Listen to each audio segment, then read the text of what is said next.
보통은 전문가의 말을 신뢰합니다. 전문가는 다르죠. 한 분야에 더 많은 지식과 경험을 가지고 있기 때문입니다. 이 전문가예요.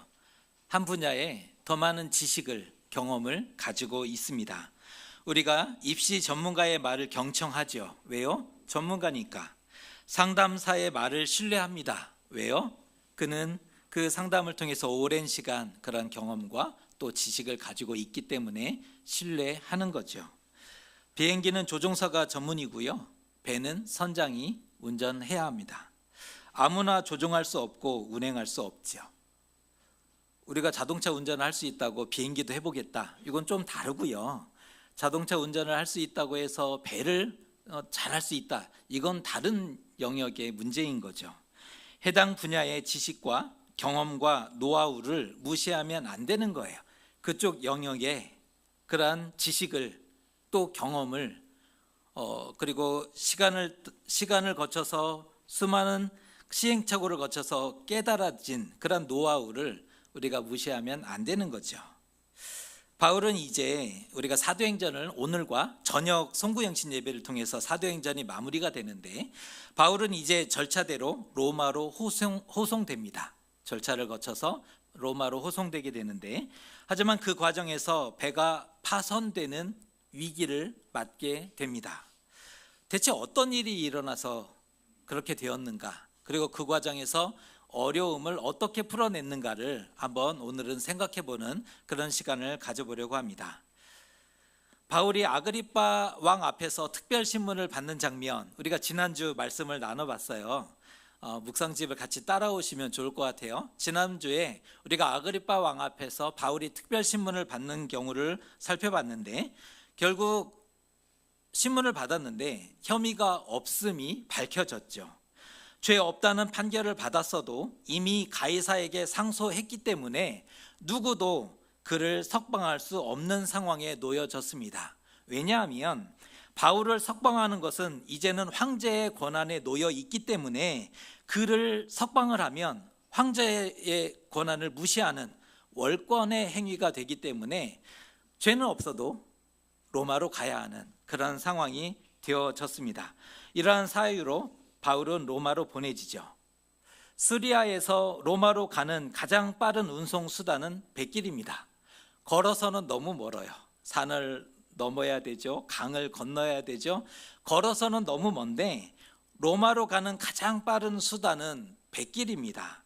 그 중에서도 이집트에서 곡물을 싣고 시리아를 거쳐서 로마로 이동하는 알렉산드리아 선단이 당시 굉장히 유명했대요. 로마가 세계를 정복하고 있었던 때 아닙니까? 이집트에서 그 이집트 나일강의 그 풍성한 땅에서 풍요로운 땅에서 밀을 수확을 해요. 이것을 로마로 가져오는데 시리아를 거쳐서 로마로 이렇게 보내지는 알렉산드리아 선단이 유명했다는 겁니다. 백부장 율리오가 80여 명의 군사들과 함께 바울과 죄수 몇 사람을 호송하는 책임자로 임명되죠. 오늘 우리가 그 장면을 읽게 되었습니다. 여기서 다른 몇 명의 죄수가 언급이 돼요. 바울과 함께 몇 명의 죄수가 언급이 되는데 이들은 이미 구형을 받았다는 것은 사형 언도를 받고 대중의 오락을 위해서 유희용으로 원형극장에서 검투를 하게 하고 싸우게 해서 죽게 하거나 동물의 그 사나운 짐승의 먹이로 던져지는 그것을 로마의 시민들이 환호했다는 거 아니에요? 그 유희용으로 죄수들을 보내는 그 사람들이 있었다는 겁니다. 바울과는 성격이 전혀 다른 죄수죠. 바울은 미결수예요. 아직 죄의 확정을 받지 않았어요. 그러나 바울과 함께 보내진 죄수들은 사형수입니다. 그래서 나중에 배가 파손될 위기에 있으니까 로마 병사들이 이 죄수들을 죽이자. 이들은 원래 죽어야 될 사람들이잖아요. 놓쳐서 자신들이 책임을 당하는 것보다는 이 죄수들을 죽여버리는 것이 낫다라고 판단하는 그런 일들도 나오게 되는데요. 바울과는 이 죄수들이 같이 이동하는 죄수들이 성격이 다르다라고 생각하시면 될 것 같아요. 그래서인지 3절의 말씀을 보면 백부장이 바울을 친절하게 대하는 것을 보게 돼요. 친구들을 만나는 것을 허용할 뿐 아니라 친구들이 식사 대접하는 것을 허용해 줍니다. 이게 나가서 외출을 가능하게, 죄수가 외출이 가능하다, 이게 좀 어려운데 아직 죄수가 아니기 때문에 그런 거예요. 친구들을 만나서 식사를 대접하고 다시 복귀할 수 있도록 그렇게 배려하는 것을 보게 됩니다. 바울이 언제 로마로 보내졌는지 계절을 오늘 본문에서 알려주는데요. 언제 로마로 보내졌는가, 그 계절이 9절에는 이렇게 표현되어 있습니다. 여러 날이 걸려 금식하는 절기가 이미 지났으므로 항해하기가 위태한지라. 여기서 말씀에 나오는 금식하는 절기, 유대인의 절기를 언급하고 있는데요. 금식하는 절기가 어떤 절기일까요? 대속죄일을 지칭합니다. 대속죄일이 이미 지났다는 거예요. 시기적으로 보면 대략 10월 말경으로 추측할 수 있는 그러한 대목입니다. 여기서 굳이 계절을 언급하는 이유는, 계절의 요인을 언급하는데, 여기서 계절을 언급하는 이유는 겨울이 다가올수록 지중해에는 폭풍우가 잦아지는 그 계절적인 특징이 있었기 때문입니다.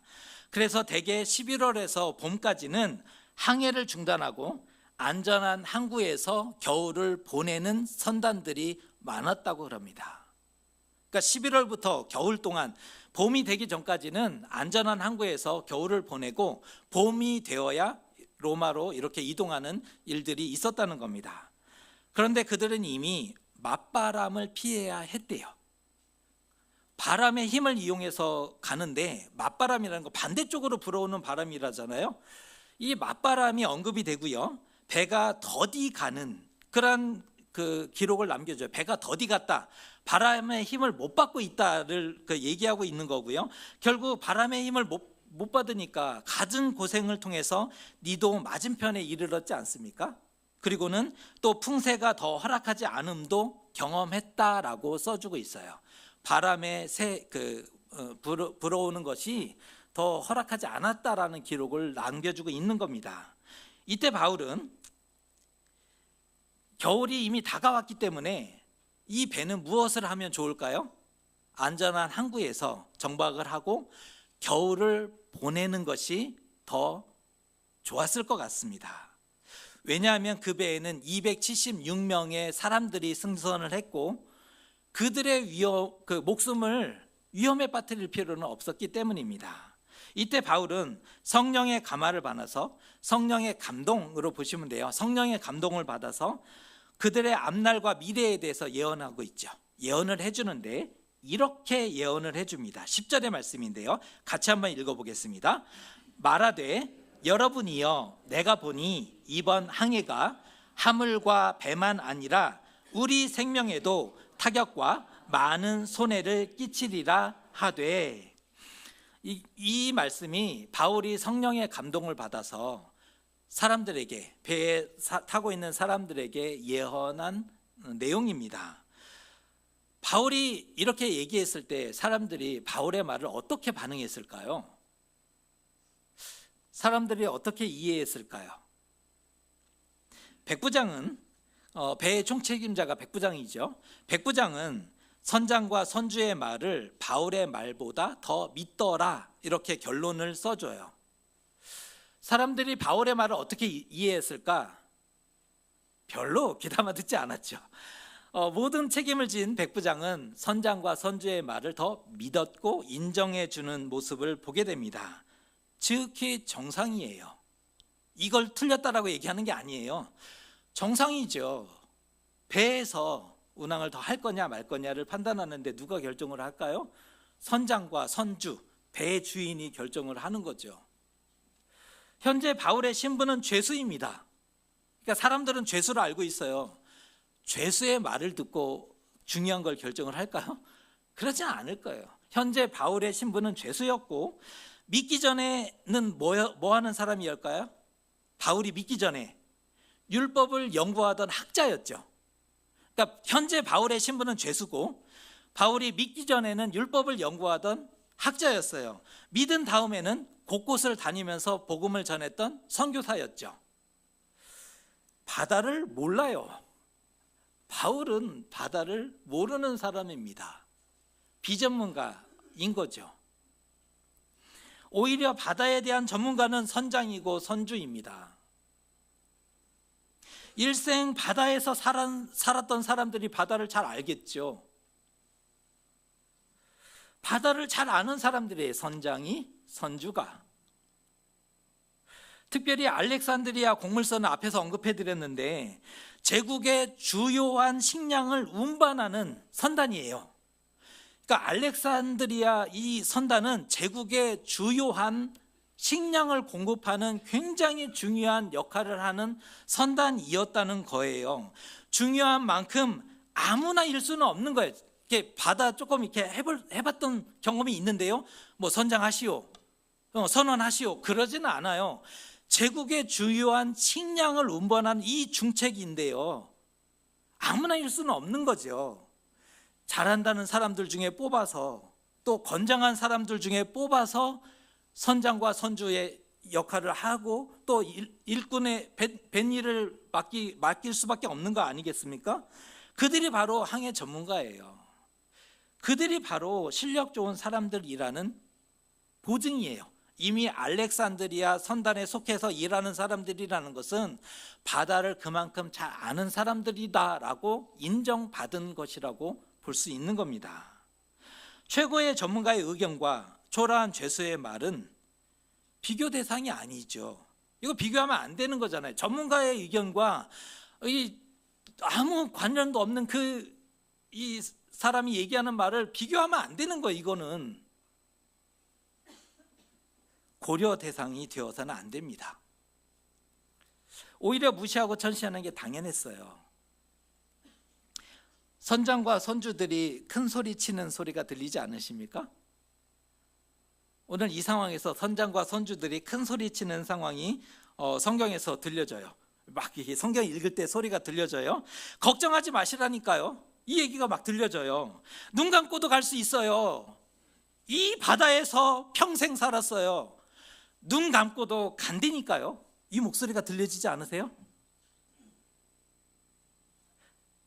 단 하루면 되니까 걱정하지 마세요. 하루면 돼요. 바다를 쉽게 보았고 상황을 얕봤어요. 그들은 하던 대로, 이게 하던 대로였을 거예요. 그 전에도 이런 비슷한 상황을 극복한 경험이 숱해요. 그래서 그들은 하던 대로 배에 승선을 했고요. 자신들의 경험과 능력을 과신했고요. 의욕이 앞섰어요. 왜요? 할 수 있거든요. 어렵지 않았어요. 전문가들이었으니까. 그리고 이전에도 이런 일들이 있었으나 다 극복했어요. 그렇게 자신만만했으니 호송 부대와 사람들과 배 모두가 안전했겠죠?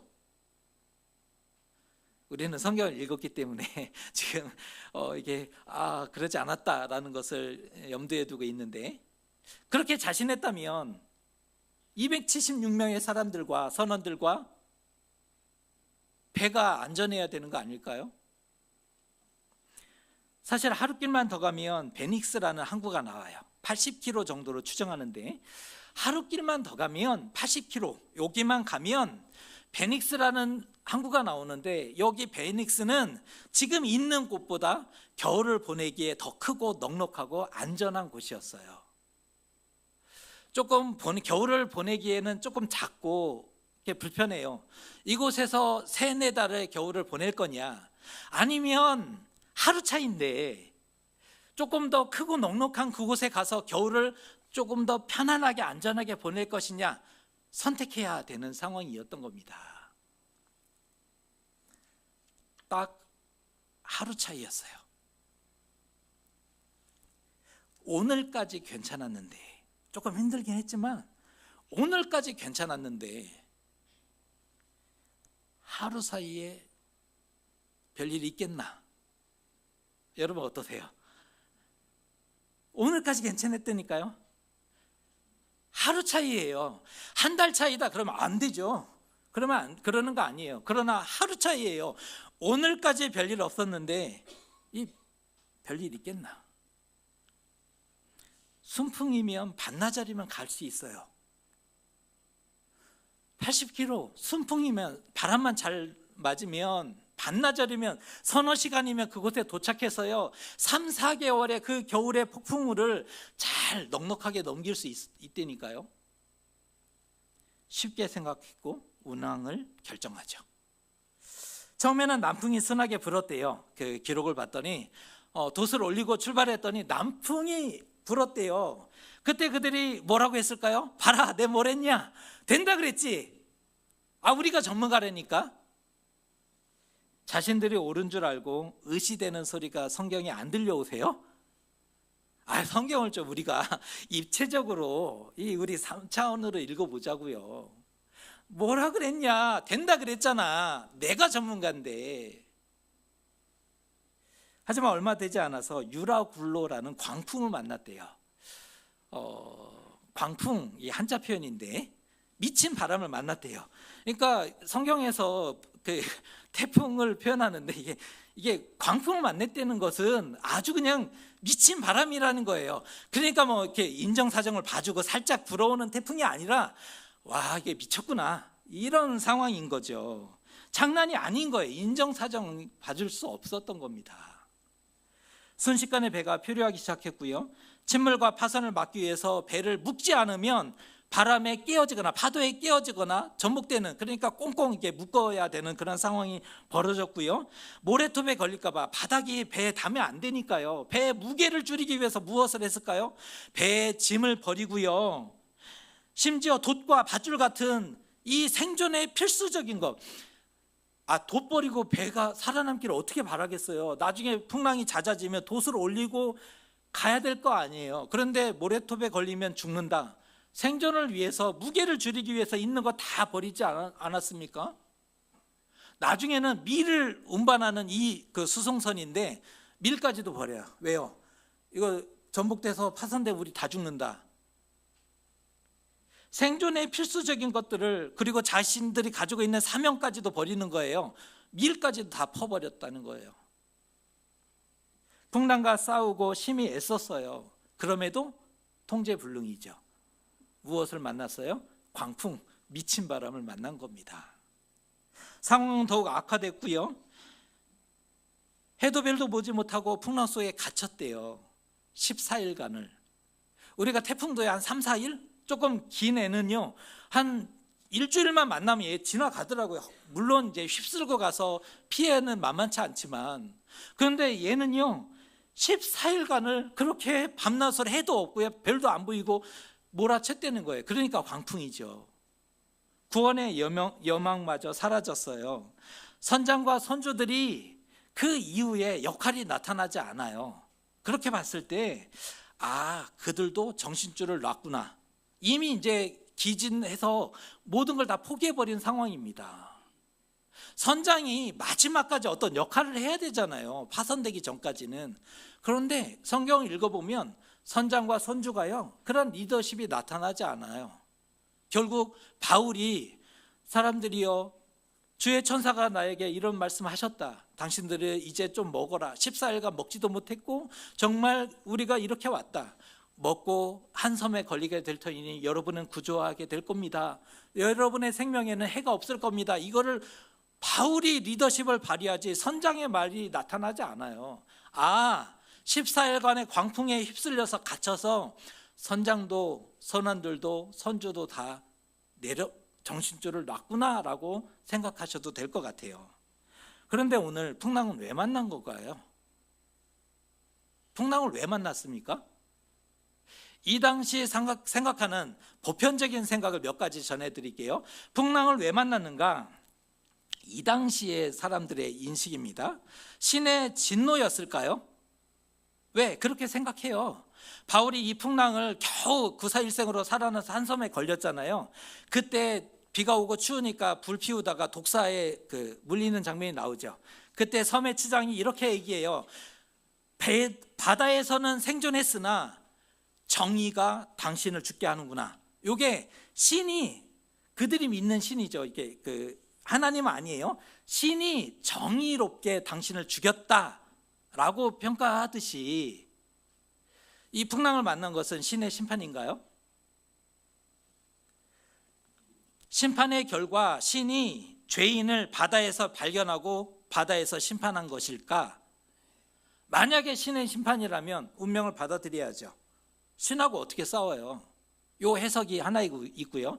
또 다른 해석, 단지 상황과 때가 안 좋았을 따름인가? 여러분 어떻게 생각하세요? 단지 상황이 안 좋았을 뿐이다. 때가 안 좋았을 때문이다. 어떻게 생각하세요? 만약에 이렇게 생각했다면 광풍을 만났지만 버티고 견뎌야 합니다. 왜요? 그냥 우연일 뿐이에요. 우연일 뿐인 일은 극복해야죠. 싸워야 합니다. 두 번째의 마음을 갖고 있는 사람은 끝까지 싸울 거예요. 생존을 위해서 힘쓸 겁니다. 첫 번째 해석을 하는 사람은 신의 심판이다.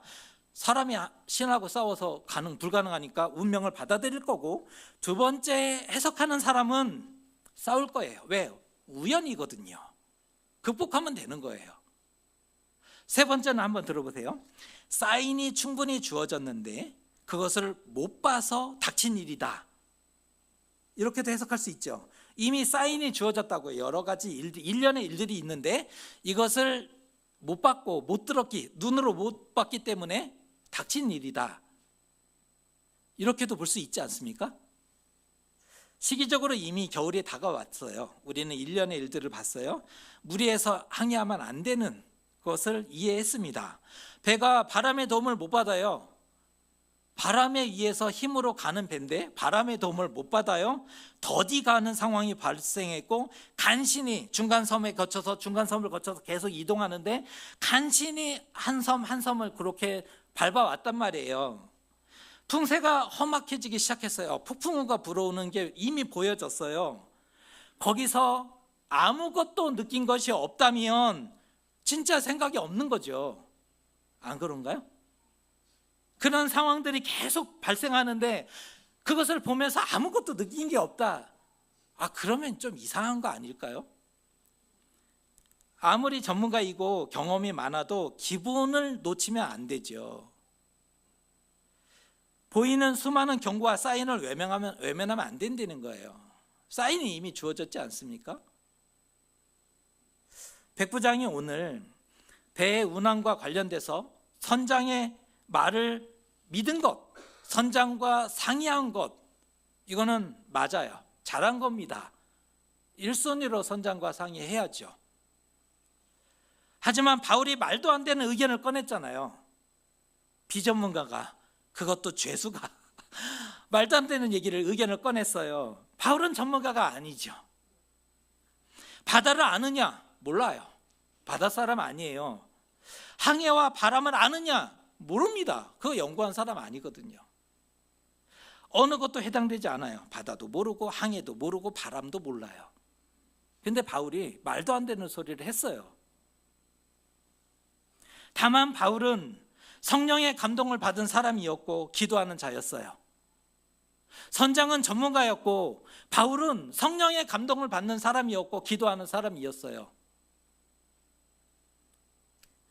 그랬더니 하나님이 미리 위협을 알려주셨어요. 바울에게. 전문가도 아닌데 그가 나설 수밖에 없었던 이유예요. 바울이 자기가 나서면 사람들이 비웃을 것이라는 걸 몰랐을까요?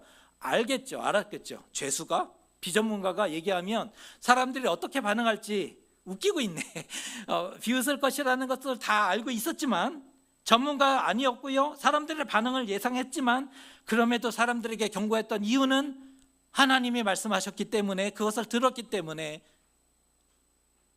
오늘 말도 안 되는 예언을 한 겁니다. 이때 백부장은 운항을 지속할지 여부와 멈출지를 선택하고 결정할 수 있었어요. 백부장은 들었어요. 선장의 말을 그 전문가니까 고려하고 염두에 둘 수 있고, 바울의 말을 염두에 둘 수도 있죠. 갈 거냐 말 거냐를 판단하고 결정할 수 있었다는 거예요. 하지만 바울의 경고를 흘려들었고 선장과 선주의 말을 믿었죠. 결국 풍랑을 만났고 배는 파선합니다. 14일간 폭풍 후에 갇혀서 먹지도 못하고요. 배 풍랑에 휩쓸려서 14일간을 먹지도 못하고, 와, 이거 뱃머리도 하잖아요. 차머리도 있지만, 차멀미도 하지만 뱃멀미도 있는데, 풍랑에 휩쓸려서 먹지도 못하고, 이게 쉬운 일은 아니죠. 죽음의 공포에 휩싸였고 배는 끝내 파선하게 되죠. 바울의 말을 귀담아 듣고 신중히 생각했다면 단 한 번만이라도 바울의 말을, 그래, 한번 더 신중하게 판단합시다, 위험을, 그렇게 276명의 생명을 위험에 빠뜨릴 수는 없는 일이다 판단했다면 이런 결과를 가져오지는 않았을 텐데 말입니다. 여러분은 누구의 말을 더 믿고 신뢰하십니까? 누구의 말을 더 믿으세요? 누구의 말을 더 신뢰하세요? 같은 편 말을 더 믿고 신뢰해요. 더 좋아하는 사람의 말을 믿어요. 더 좋아하는 사람의 말을 듣죠. 더 좋아하는 사람의 말을 믿고 듣게 되어 있어요. 옳고 그름에 떠나서 옳고 그름의 얘기가 아니에요. 여러분, 누구의 말을 더 믿고 들으세요? 좋아하는 사람의 말을 더 믿고 듣죠. 물론 그래서 눈도 막히고 귀도 막히는, 그래서 실수하기도 하죠. 보다 이성적인 사람들은 전문가의 의견과 과학적이고 합리적인 말을 믿어요. 신뢰합니다.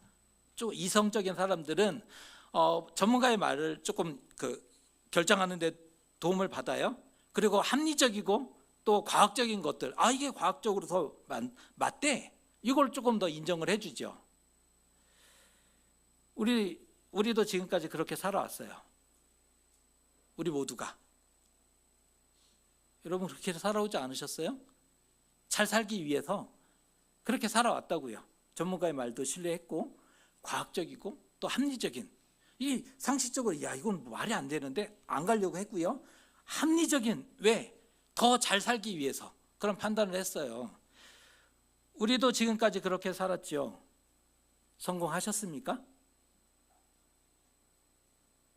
성공하셨어요? 잘 안 됐어요.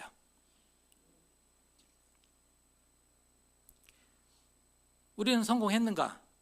잘 안 됐죠. 할 만큼 했는데 안 됐어요. 그러니까 대충 살았다가 아니라 정말 최선으로 열심히 살았어요. 땀 흘리며. 누구보다 열심히 살았어요. 땀 흘리며 잘 살고 싶었거든요. 누구보다 열심히 살았고 잘 살고 싶었는데 성공했느냐? 잘 안 됐어요. 할 만큼 했는데 안 됐어요. 할 만큼 했다고요. 누구보다. 할 만큼 했는데 안 됐다. 할 만큼 했는데 안 됐다. 그렇다면 한 번만 하나님의 말씀에 귀를 기울여 보면 안 되겠습니까? 우리 할 만큼 했는데 안 됐다며요. 그러면 단 한 번만이라도 하나님 말씀에 귀 기울여 보면 안 되시겠습니까? 기도하는 사람의 말을 귀담아 들어보면 안 되시겠습니까? 세상의 방식 말고 하나님의 방식, 그냥 단순히 최선을 다하는 삶 말고, 세상은 우리를 그렇게 응원하죠. 열심히 살아라, 긍정적으로 살아라. 그러면 우리가 긍정적으로 살면 더 에너지가 나올 것이고 또 좋은 일도 나타날 것이고, 인내하라, 견뎌라. 인정한다니까 좋아요. 그런데 그 최선을 다해서 우리 그렇게 살아왔다고요. 근데 안 됐어요. 그러면 세상의 방식 말고 하나님의 방식을 단 한 번만이라도 귀담아 들으면 안 되겠느냐라는 도전을 드리고 싶은 겁니다. 내 선택으로 인해서 성공했고 승승장구했다면 그동안 우리는 정말 선택했어요. 최선의 선택을 했어요. 그래서 승승장구했고 성공했어요. 그렇다면 계속적으로 선장과 선주의 말을 믿고 그렇게 사세요. 성공했다며요. 잘 살았어요. 그렇게 살았더니 이게 되더라. 긍정의 마인드를 가지고 살았더니 이게 되더라. 그렇다면 계속요, 선장의 말을 믿으세요. 선주의 말을 믿고 그렇게 사세요. 그리 사셔도 됩니다. 이건 말려지지가 않더라고요. 어차피 안 들을 거잖아요. 왜요? 자신감이 있는데요. 자신감이 있어요. 나는 그렇게 살았는데. 그렇다면 계속 선장과 선조의 말을 믿고 사세요. 하지만 원치 않는 일들이 앞을 막았어요. 답답한 일을 만났어요. 큰 낭패를 봤어요. 살 소망이 끊어졌어요. 그렇다면 다른 소리를 한 번이라도 귀담아 들어야 되지 않겠느냐를 권면해 드리는 겁니다. 지금이 안 됐잖아요. 막혔잖아요.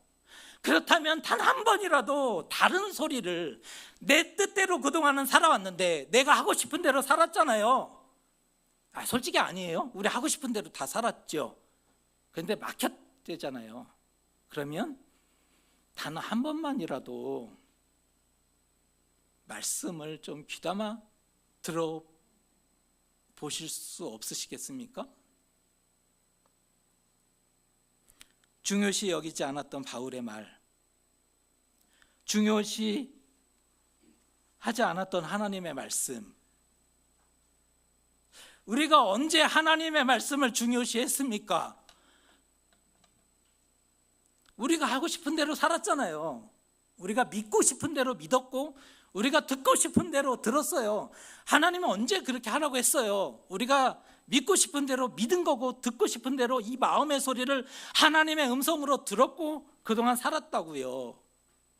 우리가 언제 하나님의 말씀을 중요시했고 하나님이 가지 말라고 해서 인정하고 가지 않겠습니까? 가지 않겠습니다라고 포기한 적이 있어요. 중요시 여기지 않았던 바울의 말, 중시하지 않았던 하나님의 말씀, 지금 당장은요 어떤 말이 맞는지 무엇이 진리인지 보여지지 않아요. 딱 그 상황에서 야 이게 진리다 딱 보여지면요 순종하겠죠. 그런데 문제는요 이게 진리인지 그 당시는 안 보여요.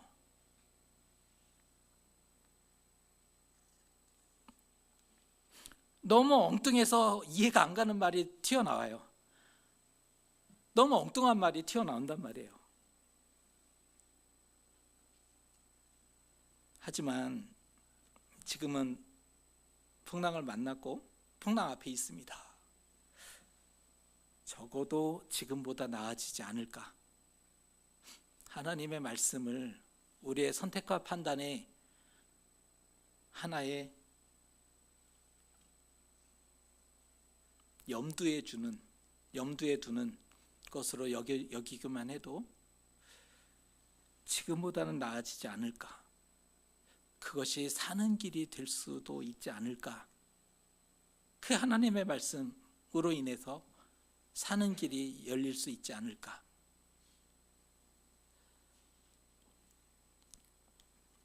지금 도무지 길이 없고 소망이 없을지 모르겠습니다.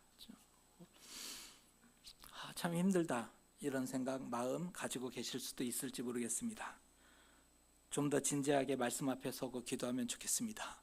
하나님의 말씀 앞에 좀 더 진지하기를, 하나님 앞에 내 마음의 소리가 아닌 하나님의 뜻을, 하나님의 기도 응답을 구하면서 겸손하면 좋겠습니다. 하나님을 의지하여 인생의 바다를 항해하십시오. 제가 드리고 싶은 얘기입니다. 하나님을 의지하여 인생의 바다를 항해하자. 하나님을 의지하여 인생의 바다를 항해하자. 길을 찾게 되고 소망을 발견하게 될지 모르는 거죠. 하나님을 의지하여 인생의 바다를 항해해야 길이 나오고 살 소망이 발견할 수 있지 않겠습니까? 한 번뿐인 인생, 이번 항해가 너무 중요해요. 나의 소중한 인생 한 번뿐이잖아요. 한 번뿐인 인생, 이번 항해가 그래서 중요합니다. 그동안에는 하고 싶은 대로 했다면 이제는 하나님께 한번 맡겨보고 하나님이 나의 인생의 배를 하나님의 손이 운전하시도록 맡겨드릴 수는 없을까? 할 수 있다고 내 마음대로 몰아가지 마세요. 그게 사는 길이 아니에요. 할 수 있다고 해서 내 마음대로 몰아가는 거 아닙니다.